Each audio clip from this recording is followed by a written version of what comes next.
Gold smuggling के case में फंसी हुई अभिनेत्री रान्या राव का यह कहना है कि राजस्व खुफिया निदेशालय डीआरआई के अधिकारियों द्वारा उनको भूखा रखा गया और उनके साथ मिसबिहेव भी किया गया और इसके अलावा उन्हें थप्पड़ भी मारे गए।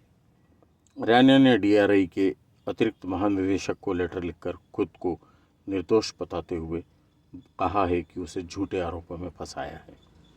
रान्या ने लिखा है कि डीआरआई अफसर मुझ पर खाली पेजों पर दस्तखत कराने का दबाव बना रहे थे। मना करने पर मुझे 10-12 बार थप्पड़ भी लगाए और मुझ पर बहुत ज़्यादा दबाव बनाया गया।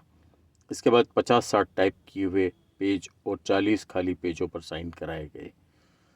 इधर रान्या के पिता के बारे में खबर ये आई है कि उनको विभाग द्वारा कंपलसरी लीव पर भेज दिया गया है।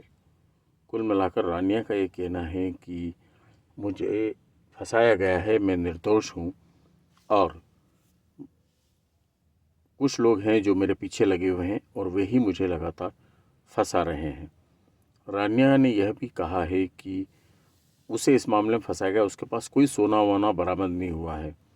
और रान्या ने कहा कि दिल्ली के कुछ लोगों ने मुझसे कहा कि वे अधिकारी हैं, उन लोगों ने इस मामले के दोषियों को बचाने के लिए ही मुझे फंसाया है। कुल मिलाकर उसका यह भी कहना है कि जो डीआरआई के जो अधिकारी हैं वो मेरे साथ मिसबिहेव करते हैं और मुझे गलत बोलते हैं। कुल मिलाकर रान्या को फ़िलहाल जमानत तो मिली नहीं है, लेकिन कुल मिलाकर कोर्ट का ये कहना है कि अभी उन्हें जमानत नहीं दी जा सकती, चूँकि उनके ऊपर लगे हुए जो आरोप हैं वो बहुत ही गंभीर हैं। रान्या का ये भी कहना है कि उन्हें प्रताड़ित किया जा रहा है, उन्हें भूखा रखा जा रहा है और उनके साथ जो है वो बहुत ही ज़्यादा मिसबिहेव हो रहा है।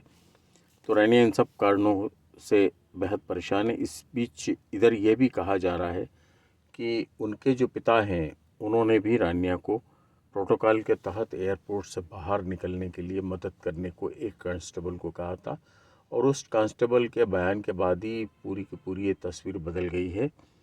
और अब उस कांस्टेबल के शायद संभवतः ऐसा कहा जाता है कि उसके बयान के आधार पर ही अब उसके पिता को भी कंपलसरी लीव पर इसलिए भेज दिया गया है ताकि वो किसी भी प्रकार का दबाव क्रिएट नहीं कर सके और वहाँ पर दबाव नहीं बना सके। और रान्या के मामले में कुछ अन्य एजेंसियां भी अब इन्वॉल्व हो गई हैं और बताया जाता है कि इस पूरे सिलसिले में अब रान्या की मुसीबतें लगातार बढ़ती ही चली जा रही है।